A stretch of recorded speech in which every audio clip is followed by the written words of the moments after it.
pays what you got for me.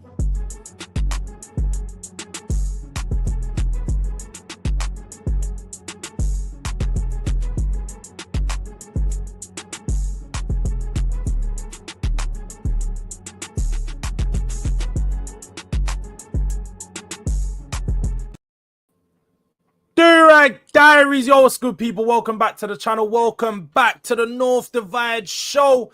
Big up to everyone that's coming over from Saeed TV. Big up Saeed for the raid every single time. It's been a good day. It's been a good weekend.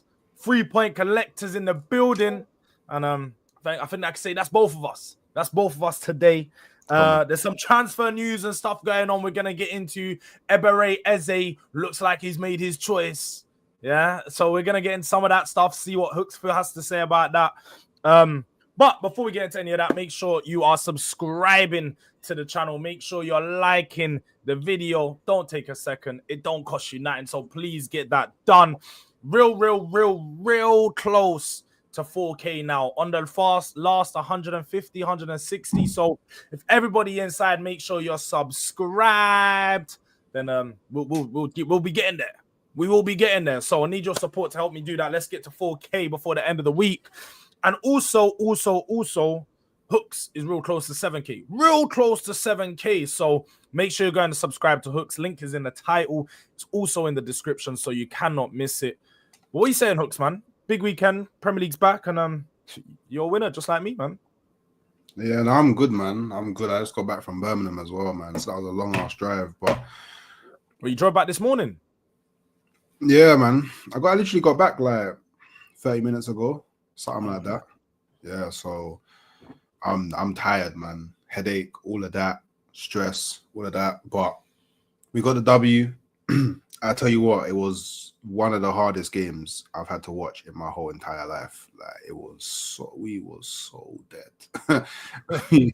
We're gonna get into that because you know what? Yeah, I'm not gonna lie. Before anybody gets on my back, I didn't watch the game. I didn't watch the full 90 minutes. I was out. I was trying to enjoy life. I went to a festival that ended up getting shut off. So my life wasn't enjoying. It's so dark. I was there for an hour. I got shut. I was watching the game. It's so funny. You know them ones. I sat down to watch the game for a bit. I see 1-0. I was like, let me just tune it. And I'm hearing it's all getting closed down. And I was like, yeah, it's black people stuff. And just locking down events. Normal business. But I did catch the highlights. So I can't really talk on the state of the game and, you know, how boring or what it was. But from what it looked like to me, and, you know, looking at the stats as well, Man United, dominant performance. You know, it looked like they deserved to win the game. They deserve to win hype, innit? But, like you say, deserve to win hype. At the end of the day, you set up to win. 1-0 to the Arsenal. It was a classic in that sense because, as many people say, you know, 1-0 to the Arsenal is something that they love.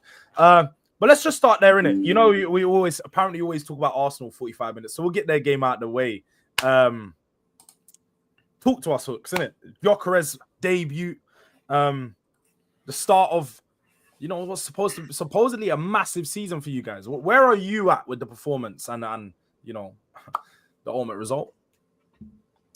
I don't really think we played well. Like, don't get me wrong. I think it was good that we was able to keep the clean sheet and go into Old Trafford is like, I don't even remember the last time we won there. Like, we're talking big years now, maybe 10 plus years, the last time since we won at Old Trafford. And it's a very difficult ground to go to for Arsenal, especially because every time we go there, Manchester United like to do up Super Saiyan. Like, they like to power up and best game ever in their life against Arsenal. But very next game against Fulham, them man are gonna get beat up, and it's like, right, you put in all that effort against Arsenal for no reason. But I don't know.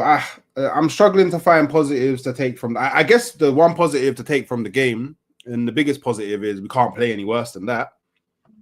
You know what I mean? We can't play any worse than that. Like, for Arsenal, I don't think it gets any worse than that. But personally, do you know what I mean? But I don't know, it's hard to like. It's even now I'm struggling. You think that was Arteta's game plan, though, to like just get? Obviously, you can't plan for the set piece to happen the way it did because that was just I don't even know how to explain Man United's goalkeeping problem because it come out that Onana wasn't dropped. Well, he was dropped. Amorim chose two. He said I chose two keepers ahead of him. So they've got two other goalkeepers that aren't necessarily better than Onana, and by end they flapped at it yet again. But do you not? We're good at like that's the thing is, yeah, cool. We got the set piece goal, but that's nothing new to me because I already know that we're good at set pieces. Do you know what I mean? Like I already know that we're good at set pieces, so you don't really learn. I guess the one thing we learned from that is we got a new set piece routine from corners. So do you remember last season? Everybody would stand at the back post and then would run forward their way around. Yeah. Now what we're doing is everybody standing on the edge of the 18-yard box, and then when it whips in, they all run into position. So instead of running from behind, they're running from, I guess you kind of say, forward. Yeah. So that was a bit different. I think, me personally, I think Gyökeres had an all right game in it, but I think it's very difficult to judge. Like as a striker, a 9, the only thing he didn't really do is score, but he kind of did everything else. Like he was holding up the ball, he was dueling, he was running the channels, but it's difficult because we're not finding him. Like he's not getting service, and that's something that will come with time. You know, the more and more we get used to playing with a traditional 9, that will come with time. I think everyone's blowing it out of proportion because he had this one moment where he broke through and he was running with the ball, and he kind of lost his footing with the ball and he fell over. Yeah, hey, you see, Wesley said you man are cool now. Apparently, you threw some. Yeah, he's not allowed to beef me no more because someone gifted him a membership, so he can to my channel. So he can't be a member of my channel and beef me. You know what I mean? But like, I don't know. Part of me feels like a lot of people are blowing it out of proportion, but part of me also feels like we didn't really give our best account, like offensively. Like, for example, one thing that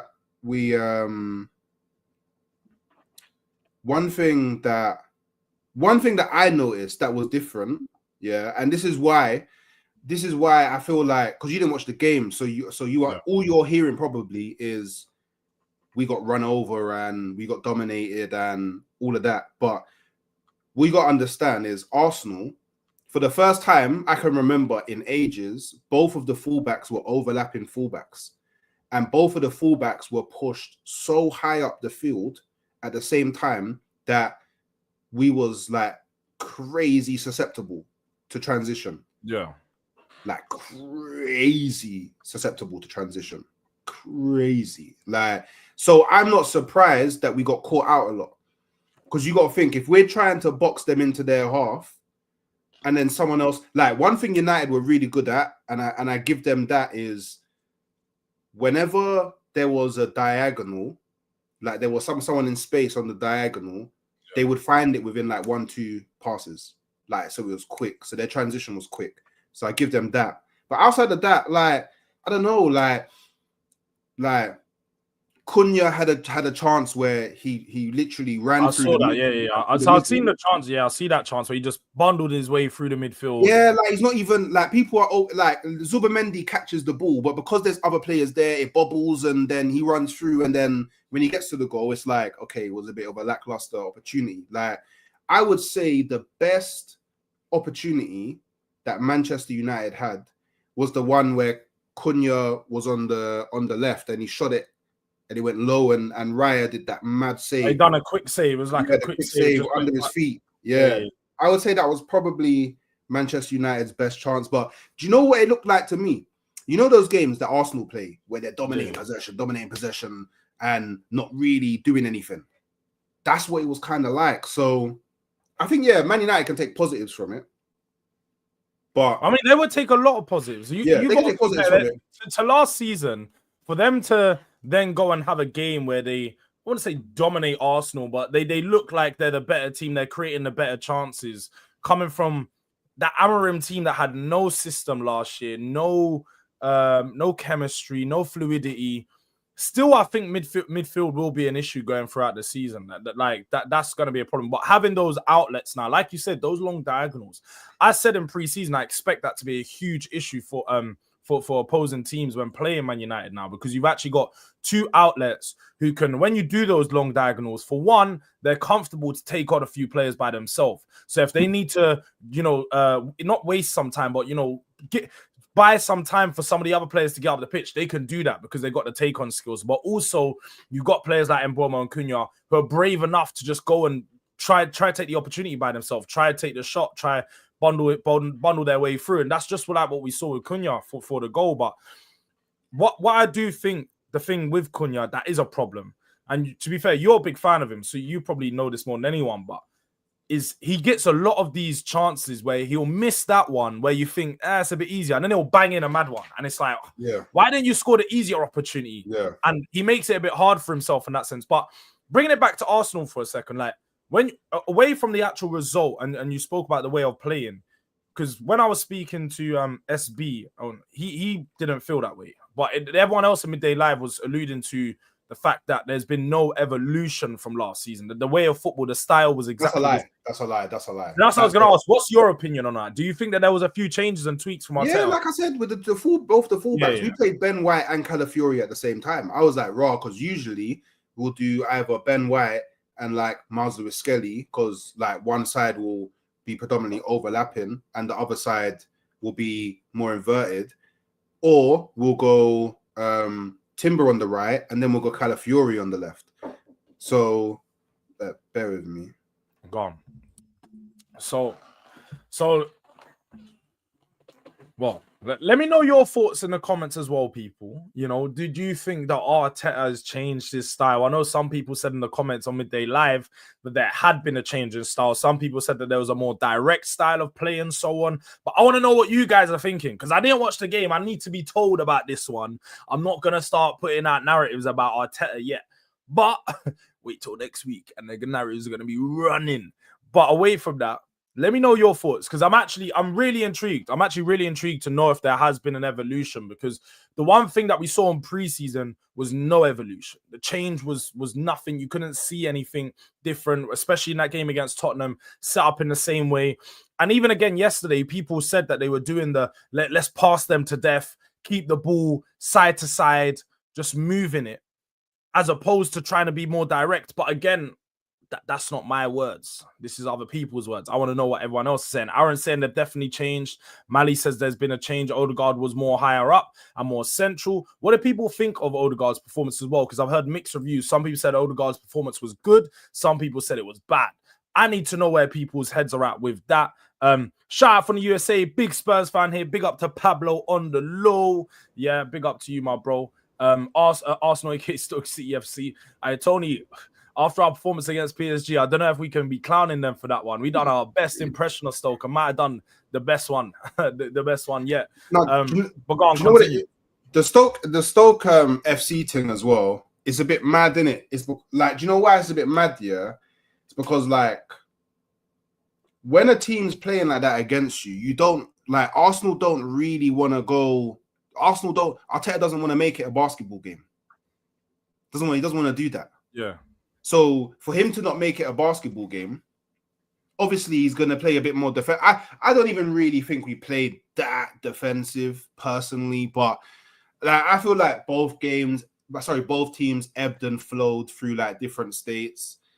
I don't agree that Ødegaard was meaty either. Like, I think Ødegaard had like, there was times he looked silky. Like, he was trying to come out of his shell. There was one moment where I would say this has always been his problem, Mali. This has always been his problem. Yeah. And this is what stops him from being a Kevin De Bruyne level player. If his final pass and releasing it quicker was better, he would be one of the best teams in the world. But he's so slow. He's so slow with releasing. You know what I think it is, though? I think it's, and obviously this is just my assumption, but because Ødegaard is so used to all of the action going through Saka, now he's got someone else to think about. I just think he's not used to it. So Like there was one moment where he was running with the ball and Saka and Gyökeres, he could have played through either one of them. But I think he didn't know who to play through. So he was dilly-dallying on the ball, then he ended up losing it. And then Man United break. And that's the problem. Well, it's not a problem. It's more of like he will figure it out. He'll work it out. Like, as the season goes on, he'll figure it out. Not better than that, Hooks, though. Don't you think that like those types of things are instinctive? So, like, to know the right pass, let's just say Eze, for example. I feel like Eze is good is because he knows when to make those passes. Obviously, he's been doing it at Palace. Tottenham, Eze plays with a striker. I get that. He's getting used to playing with a striker, but also, let's act like against a lot of the lower teams last season, when you're playing with Havertz, you're playing with Moreno, they are strikers. Against the top teams, maybe they're not playing as a striker role, they're dropping in and stuff. But against the smaller clubs, they are literally target man nines. They're up there, play up there and do a striker's job. So he's used to playing those passes and making those balls. No, but they don't make runs off the shoulder though. They don't run the channels. Moreno, not the same as Gyökeres. Havertz, okay, maybe sometimes he does, but not enough for him to be accustomed to it. Like what Ødegaard needs to do is he just needs to remember how he plays for Norway. Because for Norway, he's got Haaland. Then he knows, okay, Haaland got to get the ball to Haaland because Haaland's the goal scorer. Like literally, that's what it is. But I don't know. I just feel like everything's getting blown out of proportion and people forget that it's game week 1. It's the first game. Yeah, and I'm pretty sure if you asked every Arsenal fan in the world, would you rather play the most beautiful football and lose the game or have to go through 90 minutes of pain but win the game? I mean, I know which one I'm taking. Do you know what I mean? I'll take the pain and then we go into Leeds in the next game at home and then we show Man Wagwan with the beautiful football.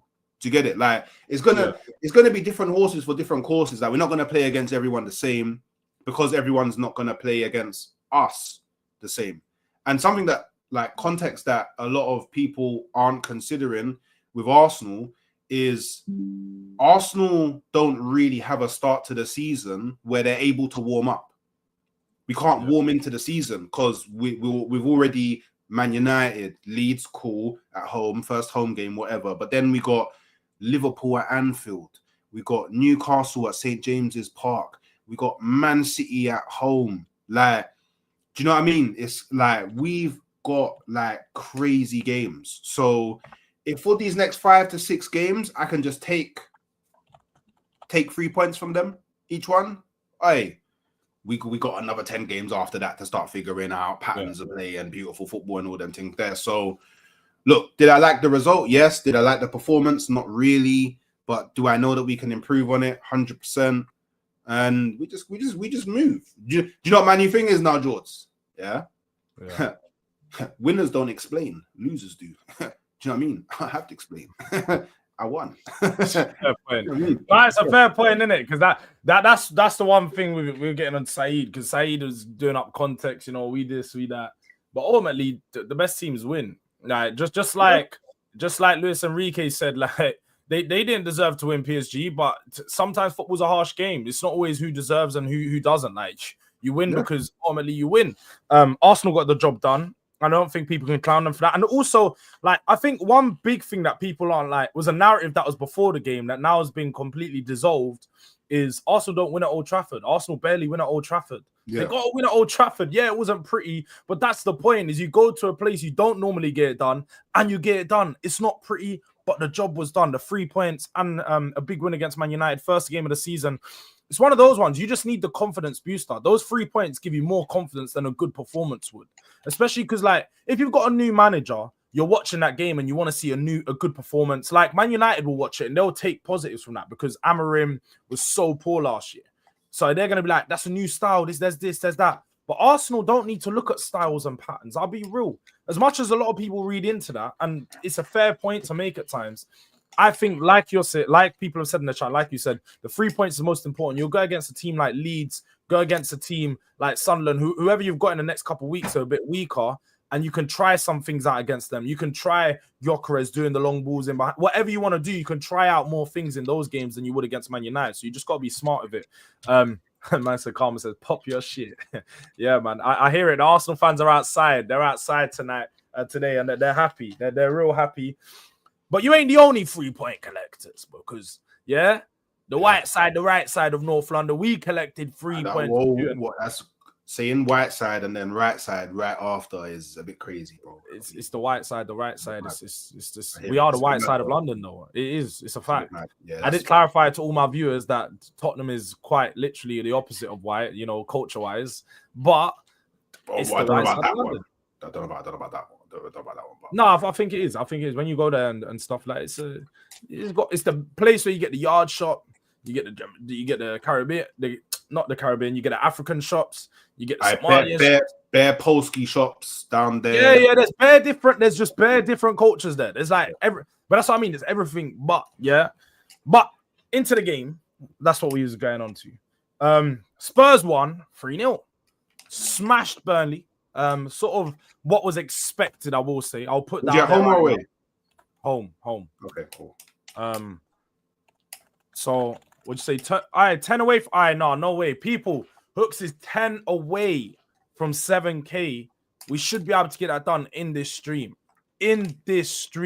So make sure you guys subscribe into Hooks. Let's get him to 7K. We're gonna keep checking that up during the stream. Let's make sure people and mods, if you can just keep posting his link to the channel in the chat, please. Let's get Hooks on 7K today. That'll be massive. Big goals. And then if you haven't already, make sure you're subscribed to myself as well. I'm trying to get to 4K. But we done the business. Burnley, expected win.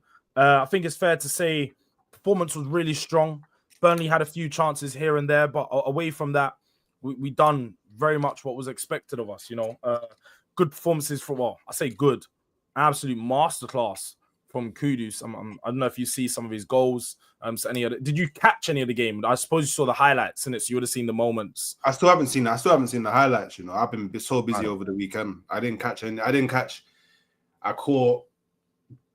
seen anything from the Forest game, the Tottenham game.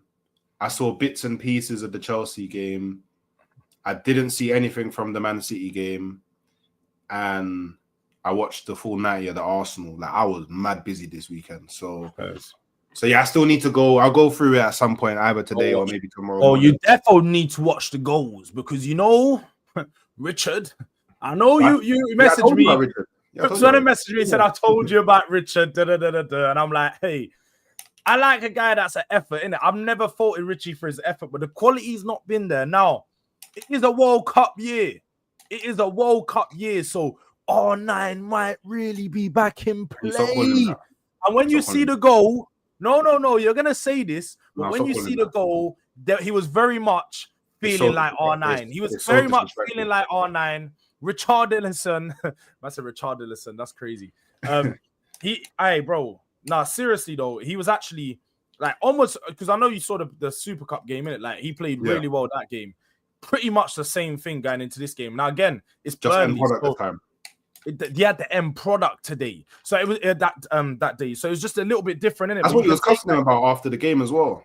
Pretty much, like he pretty much said, like, yeah, you there, but where's the goals, innit? Right. You know what I mean? Yeah. So I can't even complain because the finishes he done, bro. He caught me out with both of them. The first finish was a half volley, come back across from Kudus. He sort of, and you know the ones that go slightly behind you, so you have to twist your body, catch it.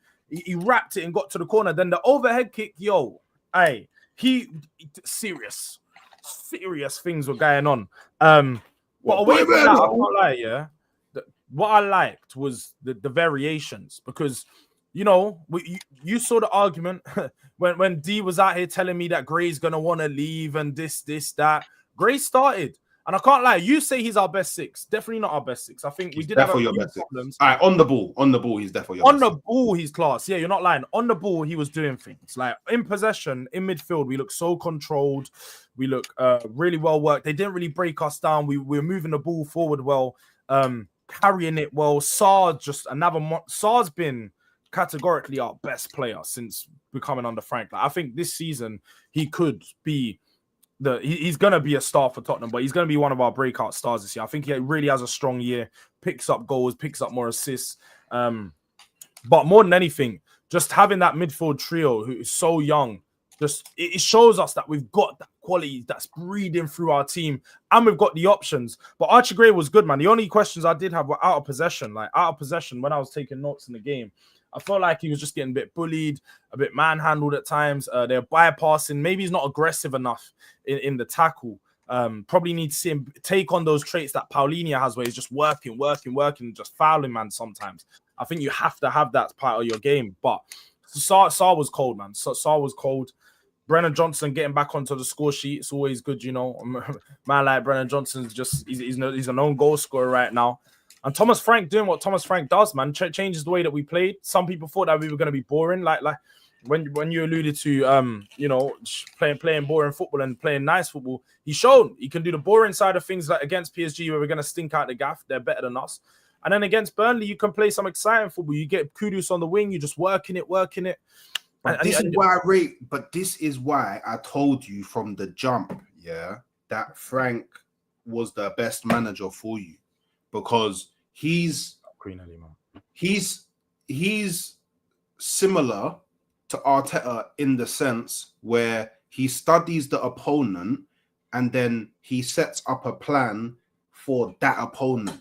Like it's not a thing where it's like, for example, yeah, I play 4-3-3 and against everybody we're playing 4-3-3 and I play with the wingers out wide every game. Like, do you know what I mean? Like, it's like, okay, cool. He's probably gone. All right, we're going up against Burnley. Band for band, we should be punching up Burnley. So this is a game where we can express ourselves. Let's be more expressive. Whereas against PSG, he probably went, all right, you know what? Yeah. PSG's probably a better team than us. You know, they're probably going to force us to play a bit more defensively anyway. All right, cool. So let's just solidify ourselves, try and be defensive, get what we can on the break.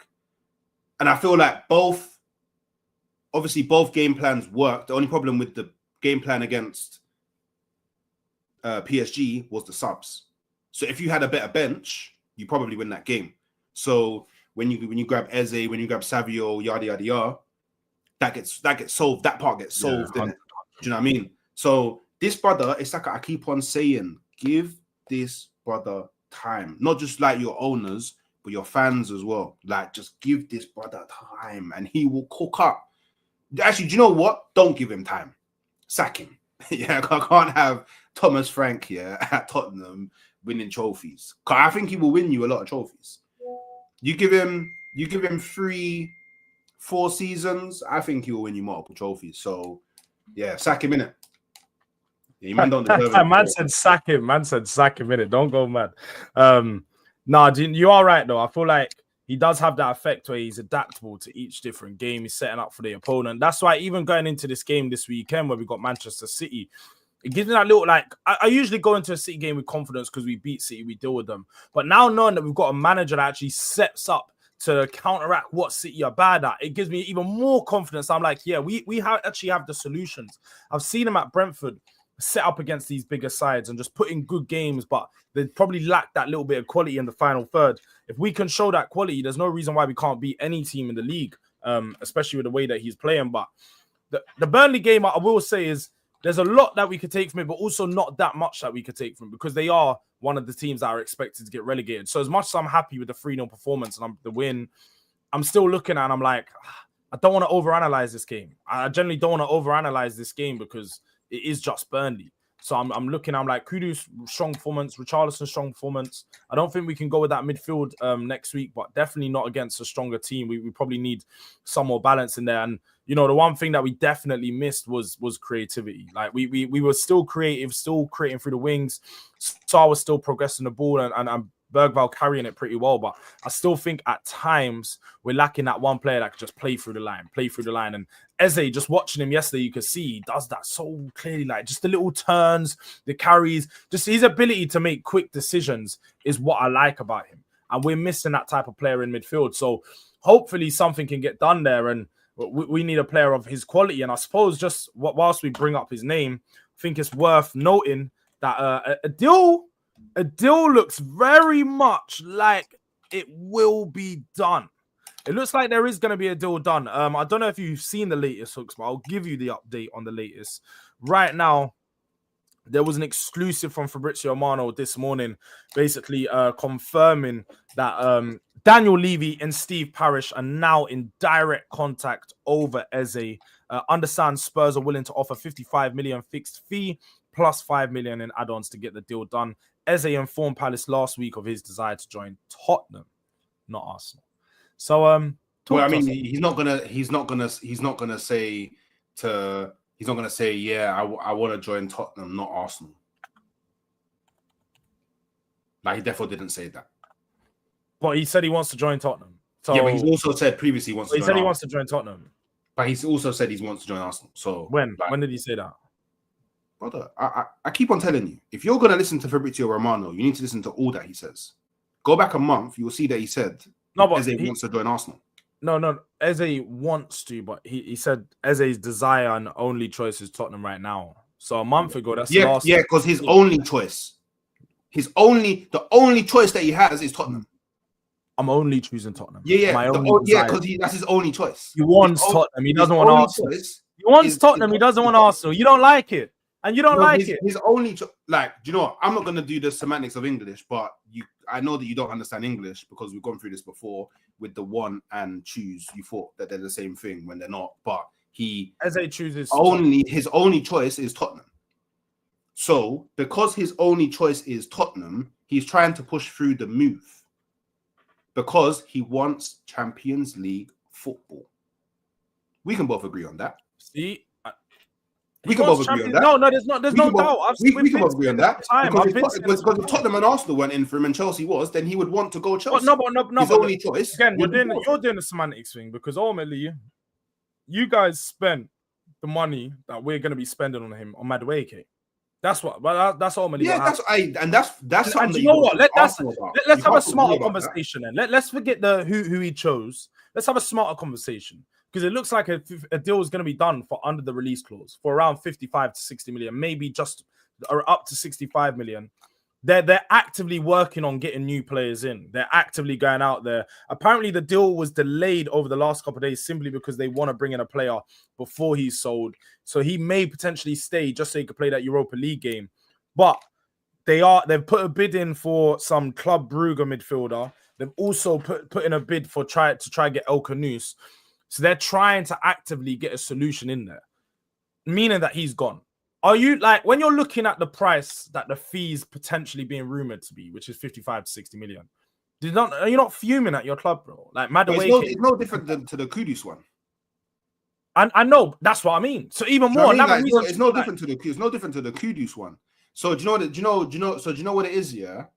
But no, it's worse. It's worse because you was actually in for Eze and Madueke at the same time. That's why it's worse. Because you actively pushing for both of those deals at the same time at one point, and it looks like you went ahead with the Madueke one as opposed to the Eze one. I mean, it could look that way, but we don't know the ins and outs in it. But all I know is if Eze goes, well, it's not even Tottenham. If Eze goes anywhere else when he could have gone to Arsenal, yeah.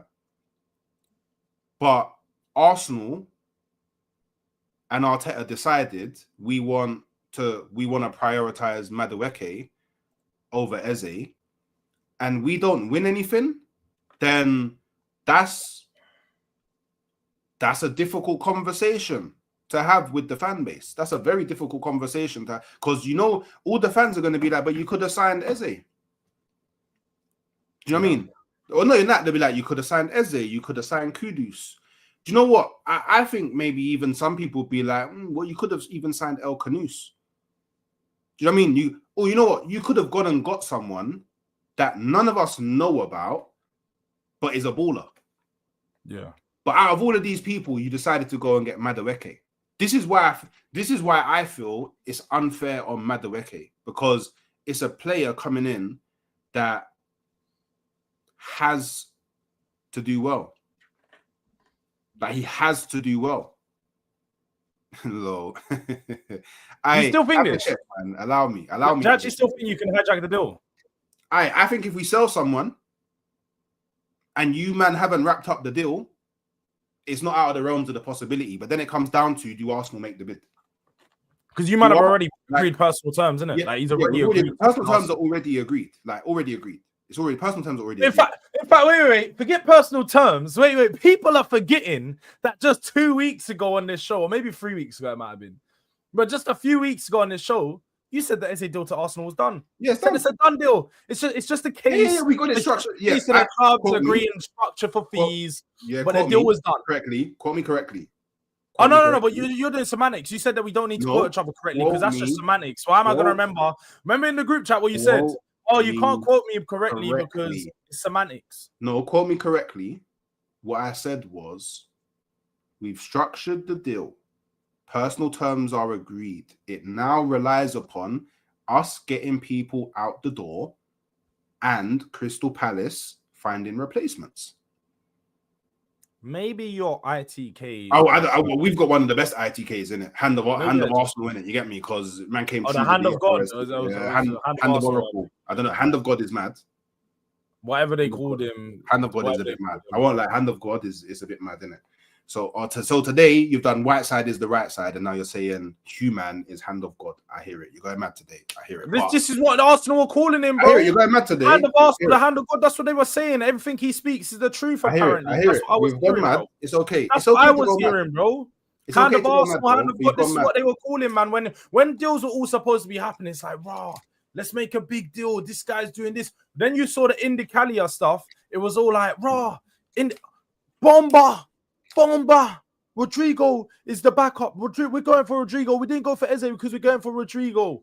Remember at one point in the window, people, it was, we're not getting Gyökeres and Rodrigo and, Gyökeres or Rodrigo or Eze or Madueke. It wasn't or. It was, we're getting Madueke, we're getting Rodrigo, and we're getting Eze. We're getting all three of them because we're greedy, because we can, because we're a big club. This is the things that your team was seeing. But you know what, yeah? Like, I don't know. It must be Arteta. It must be. Like, I'm pretty sure you could send out the link to anyone and bring them on and be like, all right, cool. You can sign Eze or Madueke. They will say Eze. You can sign Rodrigo or Madueke. They'll say Rodrigo. You can sign Kudus or Madueke. They'll say Kudus. So the fact that we signed Madueke, like, it must be Arteta. Like, it must be. Do you know what? Yeah, maybe because Berta was like, nah, Bedrin, we're not spending that peas on Šeško. We're bringing in Gyökeres. He was like, okay, cool. If you don't give me Šeško, I want Madueke. Maybe he spited us. Do you know what I mean? But that's like, I don't know. I can't fathom how Savio is available, Eze is available, Rodrigo is available, Kudus was available, but you choose Madueke. And don't get me wrong, there's people that will like Madueke. Like me personally, as a footballer, I don't like him. As a person, I don't know him. Cool guy, it is what it is, isn't it? But yeah, I'm not gonna like every footballer. Do you know what I mean? I'm not gonna like every footballer. Like nobody's gonna like every footballer. Yeah, he can hold it as well, but like I said, I feel like if Berta had just like, you know what, I'm just gonna go sign players for Arsenal, I don't think he signs Madueke. Like, I feel like there has to have been a conversation with somebody in the club. I reckon there must be something going on between Arsenal and Chelsea to the fact that you man keep shopping over there, bro. Because it made no sense that out of all the wingers in the market, you go to take Chelsea's winger, the one that they don't want. Like that quite literally didn't make no sense to me. And do you know what else don't make sense? Because big up to you, Karma, yeah, because I've seen this everywhere as well. You know, Berta is like Paratici, and they say that they've got so many juggling plates. They're all, you know, trying to orchestrate 4, 5, 6 deals at a time and just wait until all of them are agreed personal terms, and then they just trigger 1 or 2 of the deals, however it works. That's what's even more confusing, Karma. If you had an Eze deal triggered there, or you had a plate on Eze and you're spinning the same plate for Madueke, and you're like, we're hearing 62 million for this one or 52 million for this one. There's a big difference in the player quality. There's no reason as to why you'd go there. Even when you look at the Kudus one, it's like, I can't lie. I'm looking at my club right now and I'm saying, yo, we might have taken long to do business and it might be too late. There's a lot of people, I know a lot of the Spurs fans are angry. They're going to go mad. They're like, why are we signing players on the 18th of August, last 2 weeks of the window yet again? And I hear it. I am also in that realm of thought, innit? Like, we are signing players late. But again, at the same time, if you want your club to do a good deal, you can't complain. It looks like this Eze deal is going to be under the release clause. It looks like Spurs are getting him for a very good price. And it looks like that we're going to win the battle with Crystal Palace. Now, the deal's not done. So until the deal is done, we won't know the specific figures. Then we won't know who's won the deal. But would you say in your mind, Hooks, that like if Spurs end up getting him for cheaper than the release clause, let's just say 60 all in, do you think it's worth the wait, worth us waiting this extra four weeks or so and getting the player? Or do you think, nah, like it should have been done a few weeks ago? 100%. Like, I mean, at the end of the day, as long as you get the player, I don't think you really care under what conditions you get the player. You just know that, like, it fills a gap in your squad, innit? Get that done, Sava, please. Do you know what I mean? It fills a gap in your squad. Like, why? Do you know what I mean? Why wouldn't, you know what I mean? You get me? Like, but it's one of those ones, though, yeah, isn't it? Sometimes like, it doesn't matter when he it doesn't matter when he comes. Like, pause. But could we had Super Cup though, innit? It's the mind of our season did start technically a week ago. Like maybe if you had Eze before the Super Cup, maybe you win the Super Cup. I think that's a fair. So I think it's a fair argument. Like, I think maybe if you had Savio and Eze before the Super Cup, but you know what? But then it might even be the case where, like, similar with Arsenal and Gyökeres, it's just like really difficult to get a deal done with the club. So naturally that delays things. Because like people would say, oh, Arsenal should have got Gyökeres done in the first 2 weeks of the window. But we all know it was very difficult negotiating with the president.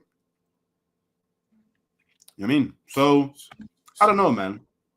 But if you get him and he comes to White Hart Lane, you man are going to be happy.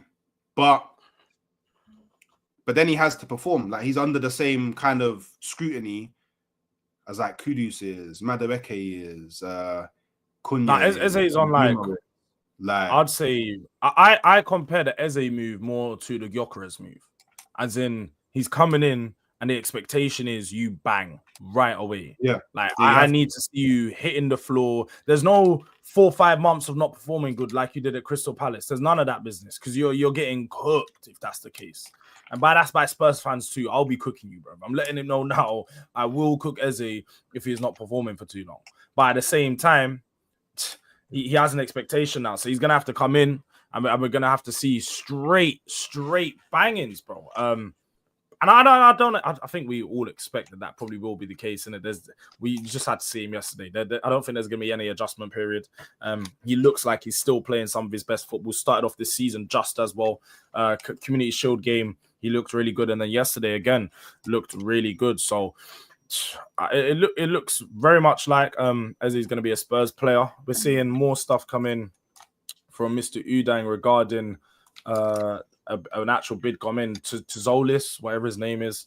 That's who a bid has gone in for. So they're actively working on their solutions. We may see the Eze deal done over the next 24 hours. And, you know, as soon as we do get Here We Go, I will be going live, people. So, again, make sure you're subscribed. Make sure you're there for when that does happen. Yeah, Palace offered 30 million for Zolis. Yes, so we are seeing them actively make moves in the market. So we should see this Eze deal done. But what do you think of, just last thing on the Eze stuff?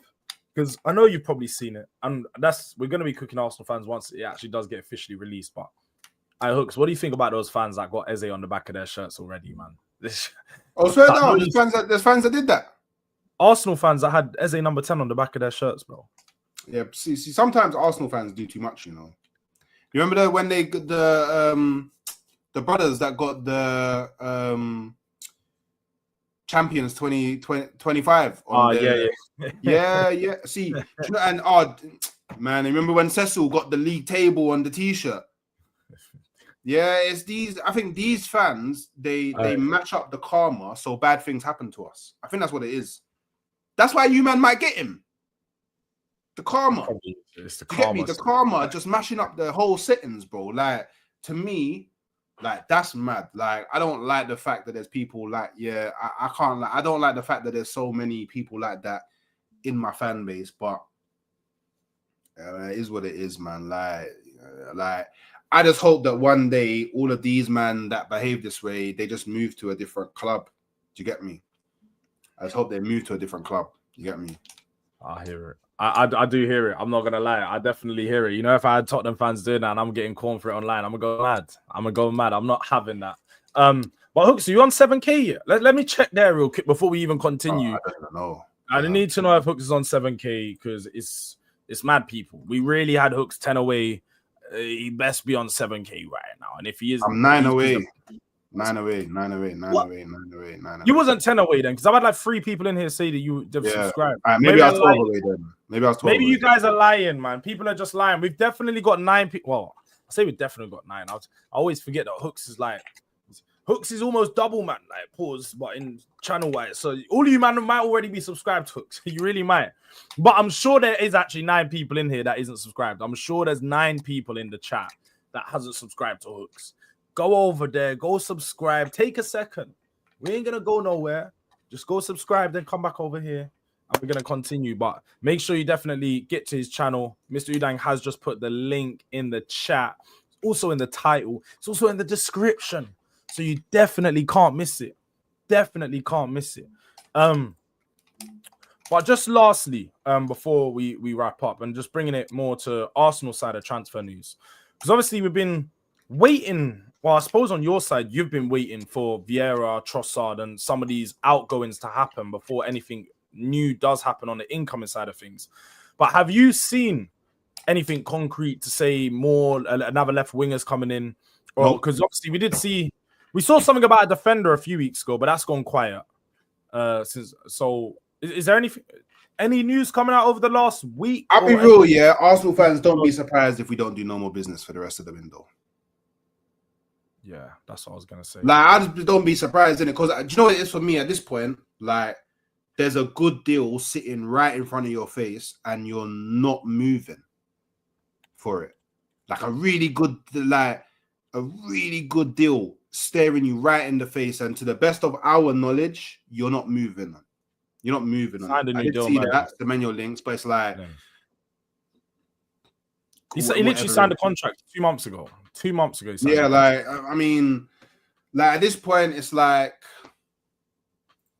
I don't know, like, and then obviously you see, I think Ornstein came out like a few days ago, and it's like, okay, the PR's begun. Yeah, Arsenal are clear of PSR, but they're close to UEFA FFP. So it's like, okay, here we go. They're lining up the excuse if we don't go and sign anyone else, be like, yeah, we was close to FFP, so we couldn't really maneuver, and the deals weren't right in price, but then everybody will look at them and be like, but by the way, you spent 52 M's on Madueke. That's what people will do. Don't you think you've spent a lot this window though? If your window ended right now, would you be happy with the window? From a buying perspective, I'd be cool. From a selling, I wouldn't.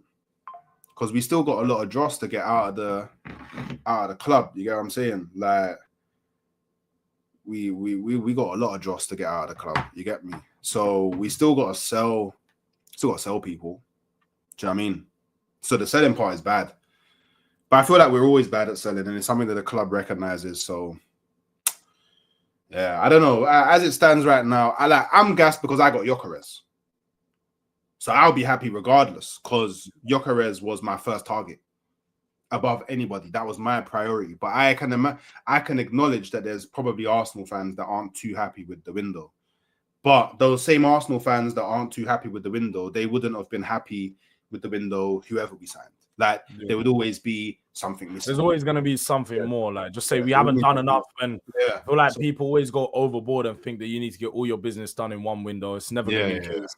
Never going to be able to completely transform your team in that one window. But I don't know. I look at Arsenal's window from an unbiased point of view and think that it's been a very strong window. Obviously, Aaron, you've got it as an 8 out of 10. I don't blame you. I think when you look at it, you've addressed your biggest problem, which was a striker, and you got the best available striker in world football. In some sense, you know, depending on how much you rate Gyökeres, but statistically, he is the best available striker on the market. Away from him, you've got Zubimendi, who, again, he solves a midfield problem, losing party, getting a player of Zubimendi's level. Then you get Norgard to back up. Again, it's an improvement on Jorginho. So you've got 3 solid players there. And then you get the likes of Madueke, who's, you know, Kepa, Mascara, That's where it falls off a bit. But you're never going to have a 6-7 big player window like I think Liverpool have to some extent. You know, they've done a mad window, and signing that many players is unprecedented. And their team still looks very, very thin. You know, the depth is madness. But I think when you look at yourselves, I'd say that it's a decent window. I think you've done a good window. You've addressed the main problems. The only issue that you have now is just that quality and depth. And that's what's going to be the difference between you guys potentially competing, isn't it? Well, hey, look at it this way, yeah. Man United spent like 200 M's on their new attack, couldn't score a goal against me. Yeah. Chelsea spent like 400 M's this window, couldn't score a goal against Palace. So maybe spending ain't the be-all, end-all of having a good season, innit? But just if you can address this left wing in some way, shape of just the left wing. At this point, so I wanted a left wing and a 10. But at this point, I'll happily sacrifice You've got a left winger though. The 10. I'll happily sacrifice the 10 and be like, you know what? Let's just run another season with Ødegaard, Ranieri as a backup, and Dauman here and there. And let's go and get a left winger. Because the thing is, I hear your thing when you say you've got a left winger, Madueke, but I've still got Martinelli and Trossard. That's what I was going to say. Man should not be allowed to touch the pitch, bro. But then this is where you can actually, this is where you're justified in saying Arteta's the problem. Because it was quite clearly noted that Berta was willing to try and ship Martinelli for a move earlier on in the window. You know, Arteta said, no, he's staying. He hasn't realized that Martinelli is not the player. Do you know what it is? I feel like he's got this, similar to Klopp, he's got this... Got this thing where he's always trying to, you know, save a hole. You know, he's always trying to save a hole, bro. Like Martinelli is that player that at first it looked like he was going to be cold. You know, Brazilian, potentially a number 9, potentially a winger, playing both sides. You know, at 21, 22 is coming through and it's like, yo, serious player. But as the years have got on, he's failed to progress. I think Arteta should have got to a point of when he just realized, and that should have been last year at least. He's like, Martinelli has a limit, and his limit is potentially going to be not good enough for us. Let's sell Martinelli, bring someone else in, change the way we play, and go at this a new way. And that's where the problem is because man's still keeping Martinelli on that left wing, still starting Martinelli, and still thinking Martinelli is going to be an issue when he's not. Martinelli's only issue is against himself and against Arsenal. So. Yeah, man. I don't think he's not that bad, Aaron. That's not not saying he's terrible, but he has a limit, and his limit is not challenging for the title. He's that bad. You think he's that bad? He's that bad. Like, you think he's worse than Brennan Johnson? Yeah, mad.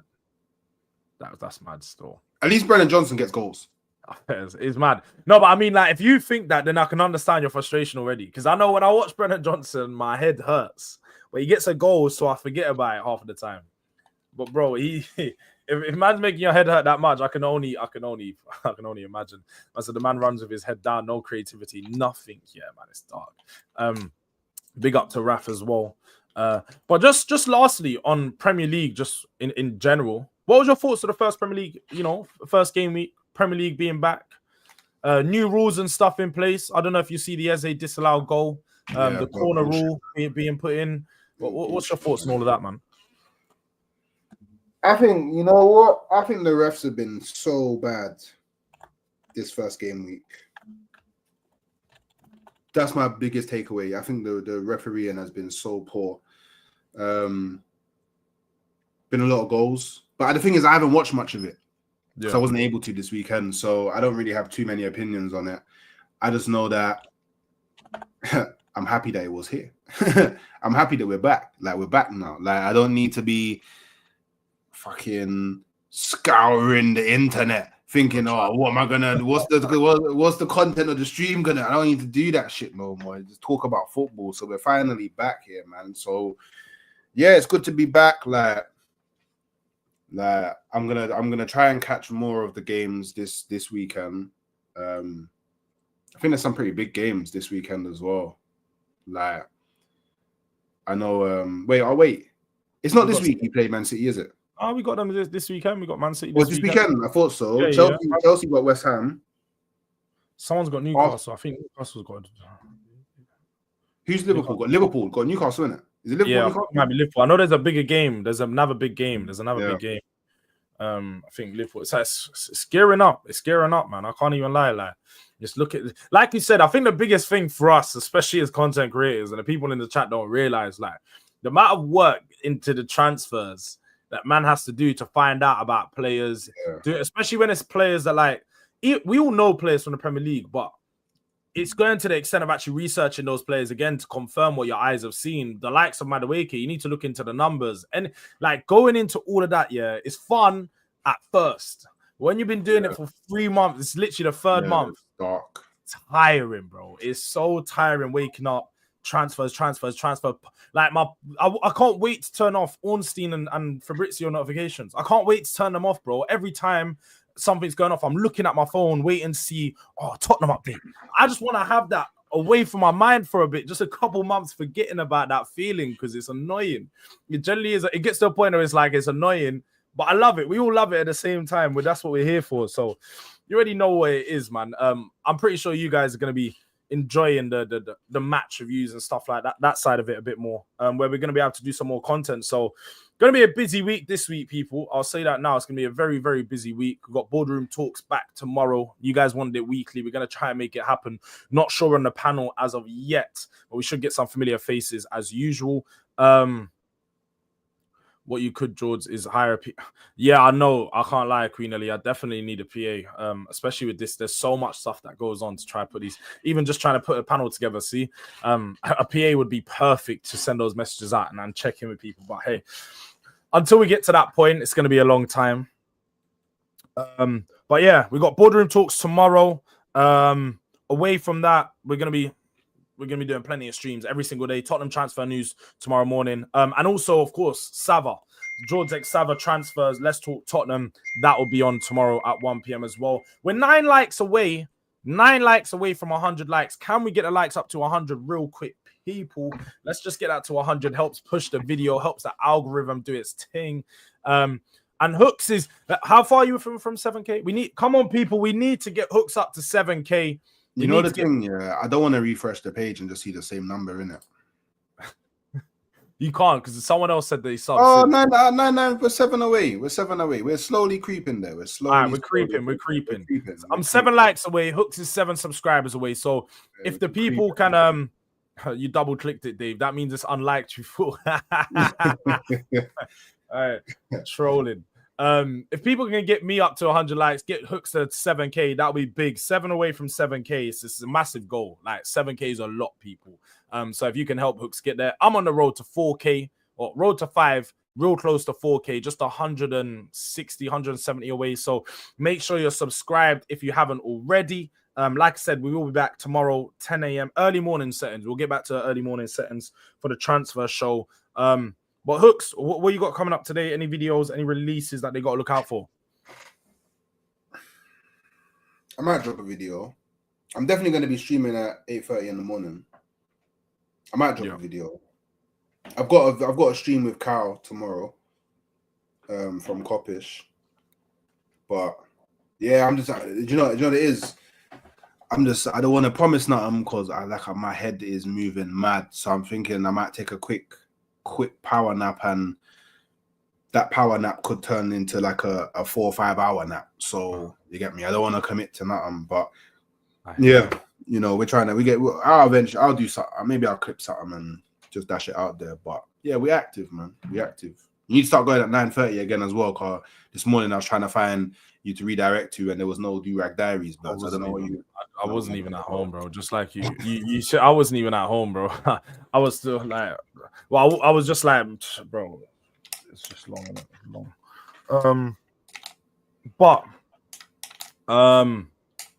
People, tomorrow morning we'll be back 9:30. Hopefully, if not, it'll be around 10:30. So look out for that stream.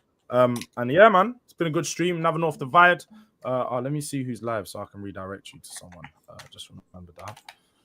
As you can tell, me and Hooks are both like both a bit slow today. That's all it is. We're both a bit slow today. Recovering. We have quite a lot of people live at the moment. I'll let the catch-ups live. We'll send you guys over to the catch-up. Go subscribe to SB Catch. They're doing a bit of a Arsenal Man United review. Go show them, man, some love. We're 4 likes away from 100, so smash a like on your way out. And yeah, man, big up, people. It's been a good stream. And until next time, we'll see you there. Blessings.